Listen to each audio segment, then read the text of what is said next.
I was visiting Tokyo when it happened. I'm not from the big city, I'm from the countryside. Occasionally work brings me to the city. I caught the bus late at night, and I slept the entire journey.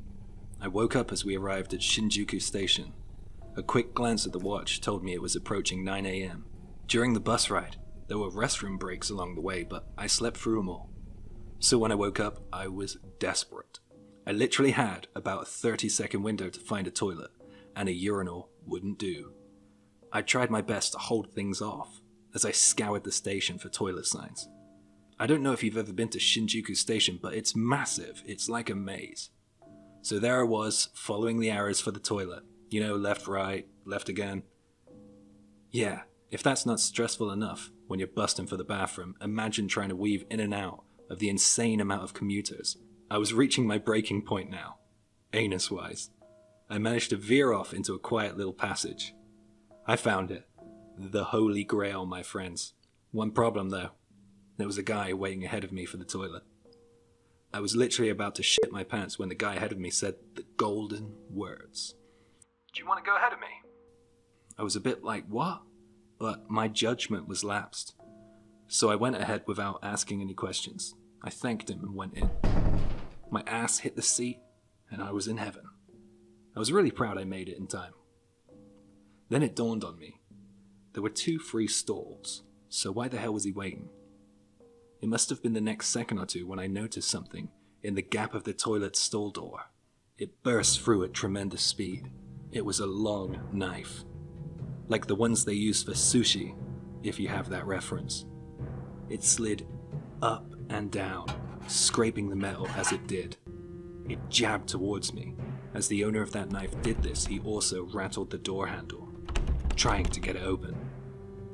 It was so intimidating and terrifying. I don't know how else to describe it, but I felt like prey. Like I was a cornered animal and some predator was taunting me. All I could do was hold my knees against my chest and get as far away as possible from the door. I was stuck like that for 5 minutes until the knife finally retracted and the rattling ceased. Enough was enough. I booted the door open with all my might in the hope that the outswinging door would injure the attacker. But he was gone. I called the police and tried to give a description of the man who let me go ahead of him in the toilet there, but they didn't sound that interested. Man, Tokyo's creepy.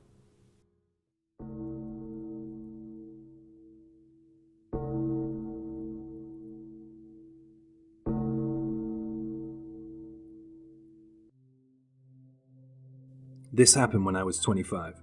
I'm a female, and I had been dating a guy for about a year. Things were going great, so he asked me to meet his parents. He invited me to have dinner at their family home.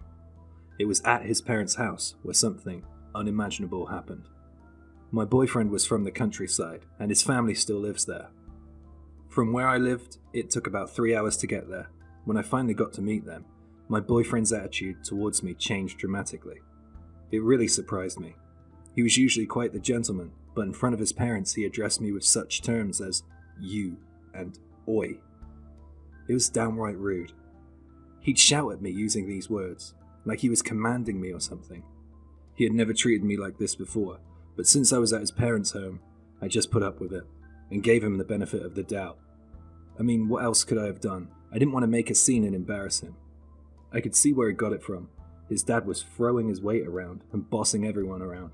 His father shouted some command at his mum when she was doing something not quite to his liking, and it was pretty harsh. I looked over at her, and she just kept her head down, and did as she was told, like this was totally normal. His family were giving off some seriously suspicious vibes.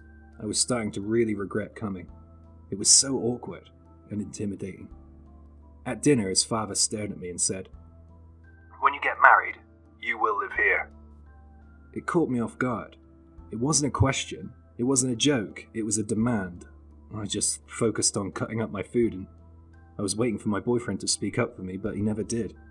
So eventually I said, "Well, I haven't made any decisions about that yet." His dad glared at me.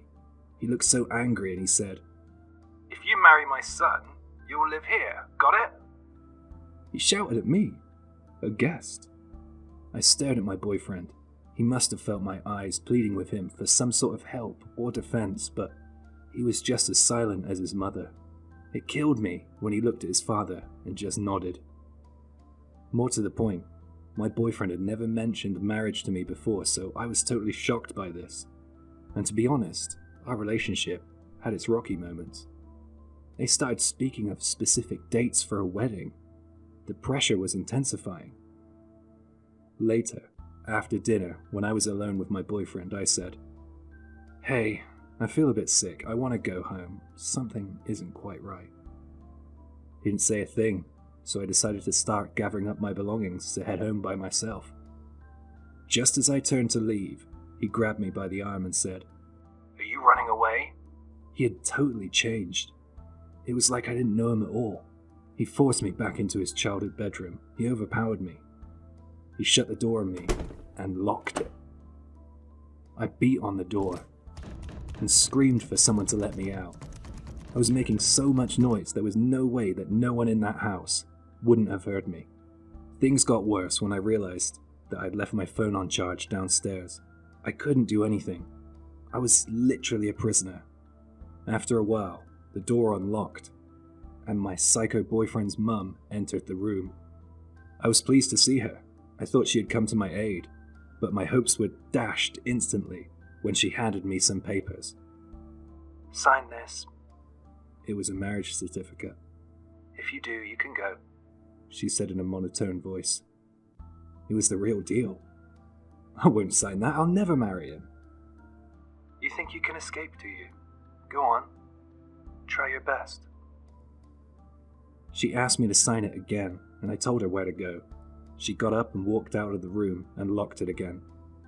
I needed to stay calm. I was terrified, sure, but I needed to keep my composure if I had a chance of getting out. I decided to wait until it was the dead of night. I turned off all the lights in the room, and I kept as still as possible. Before shutting off the lights, I figured the window would be my best and only option for escape. I would just have to deal with getting an injury if it happened. I opened the window and managed to climb down onto the porch roof silently. It was amazing. I walked the whole night through to reach the train station, fearing for my safety, looking over my shoulder for that crazy mother and father. Days and weeks passed after this incident. I got email after email from my boyfriend. "You think that's the last of this? You really think you can get away?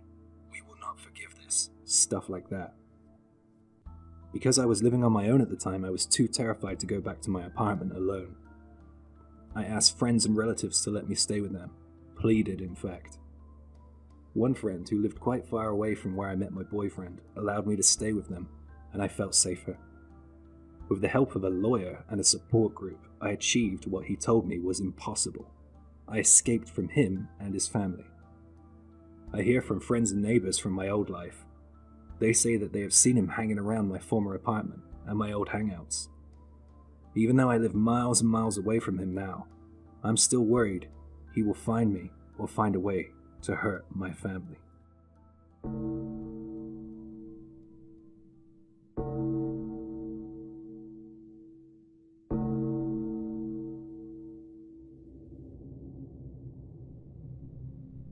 This happened when I was younger.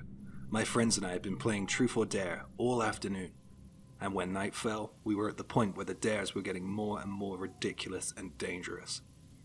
We decided to go to an abandoned building in our town.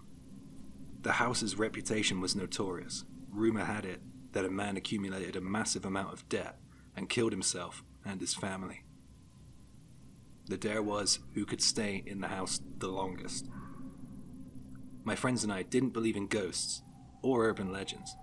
Plus, we had worked ourselves up with the dares, so we weren't scared to go in there. As we drew closer to the building, I have to admit, I was pretty intimidated. We went inside, and there were things in there. A mattress, cutlery, men's magazines, things like that. It seemed as if it was lived in.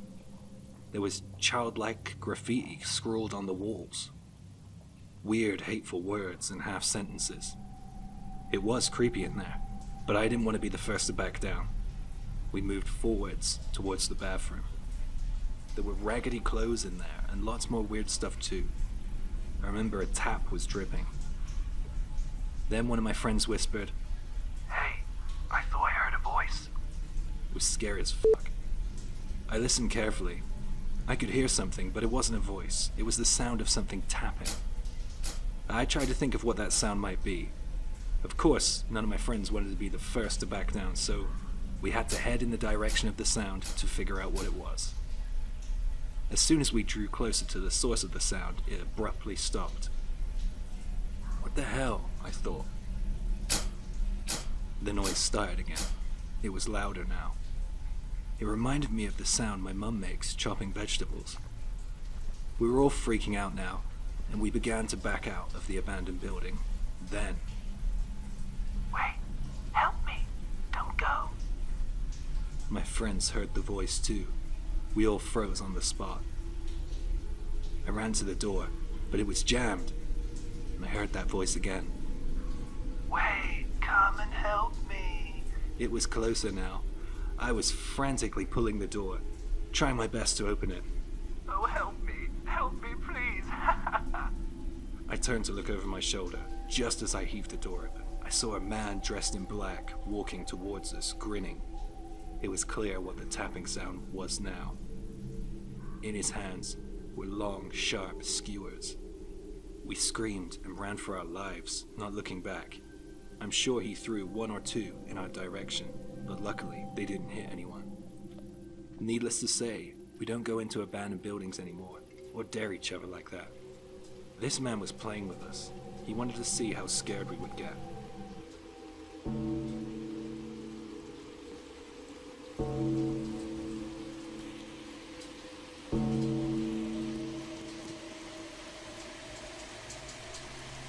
This happened after my father died. I was living with my mother at the time. I think I was about 15 years old. One dark, stormy night, at about 3 in the morning, I heard the doorbell ring. Strangely enough, my mother and I were still awake. We were upstairs chatting in my room. We looked at one another in shocked silence. "Who would call so late?" my mother asked. I went downstairs and pressed the intercom button and said, "Yes?" Through the intercom, we heard a woman's voice. Excuse me. Sorry to disturb you so late at night. Could I stay here tonight?"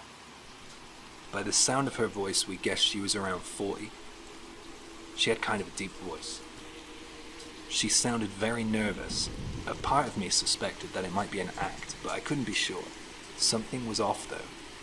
I asked, "Oh, are you a friend of my mum's?" and waited for her reply. No, that's wrong. Sorry. I live in the neighborhood, and, I lost my job actually, so I don't really have anywhere to stay, so, can I stay here, please? Since her story was all over the place, I didn't believe it at all. Well, since you don't know my mum and I don't know you, I'm afraid, maybe it's a no, I said in a panicky voice of my own. My mum tapped me on the shoulder and decided to take over the conversation with the stranger at the door. I didn't know what the hell was going on, but I wanted to take a look at this person on the doorstep through the window. I got a clear look at her. She was about 50, I say. She was wearing very bright clothes, and she had dyed blonde hair. This is quite rare in Japan. I think I would have noticed her if she lived in our area. We weren't living in a big city or anything. She was wearing a white hat, bright green blouse, and a red and white polka-dotted skirt. She was also holding up a paper bag which looked full of things. I couldn't see what though. Something about her really spooked me. I ran back to my mum and said, "Don't let that woman in, something's wrong, she's really scaring me." "You've come all this way without an umbrella. I can loan you one. You can use it to get back home or to a friend's house if you like," my mother offered to the stranger. I was listening to the conversation as I was hiding in the living room out of eyesight. She freaked me out so much I couldn't even look at her. I was amazed by my mum's bravery. It sounded like my mother opened the door and was talking to that weird woman. What the hell was she thinking? Then I heard her say in a stern voice, "You're not coming in. Get back to your own house." My mother never yells, so it was a shock. I heard the door handle and the chain rattling. I was so glad my mum kept the door on the chain. I heard my mum screaming at the woman to get away from our house, while the woman was throwing her body weight against the door. And there I was, a 15-year-old, crying like a baby. I could hear my mum pushing against the door, and as I finally came to her aid, it slammed shut. She edged backwards from the door towards me. Mum was out of breath. She whispered to me, "Just like you, I thought she's crazy. This is pretty crazy, right? Sorry about tonight. Are you okay?" I told her that I was okay, and I asked if she was okay. She turned to me and smiled and said, "Yeah, I'm fine. Don't worry about this. Just get some sleep. It's really late." Then the doorbell started ringing like crazy, and the door handle was rattling again. It sounded like the weirdo outside was hammering on the door with her fists. I was sobbing again, pleading with my mother to call the police. She said if the lady kept up the banging, then we would call the police. "It's fine. Go get some rest if you can. I'll deal with this." I pleaded with her, but she ordered me upstairs. I did as she said. I got ready for bed, but there was no way I could sleep. I was too scared. I tried to listen to what was going on downstairs. After about half an hour, the noise from downstairs finally ceased, and the long night was finally over. Ever since then, I've been terrified of late-night callers. 5 years after that night, I started living alone. My mum popped around to my new place one night, and we got to reminiscing. That rainy night with the nutcase at the door came up in conversation. "I remember crying a lot that night, Mum. It was the scariest thing that ever happened to me," I said with a smile. "I remember it well. You don't get worried living alone these days?" she replied.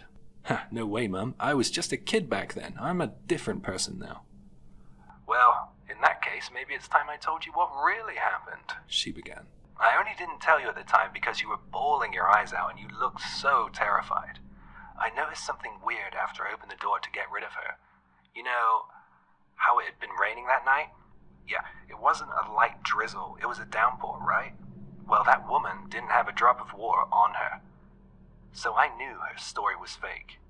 Also, when I cracked the door a little, whilst it was on the chain, I saw a guy with her and a car parked down the street. Now here's the scary part. The guy in the car was wearing a mask, and one of the men in the car was twirling a baseball bat in his hand out the car window." Just wanted to thank everybody who watches and comments. Here are a few selections of my favorite comments over the last couple of weeks. Really appreciate it.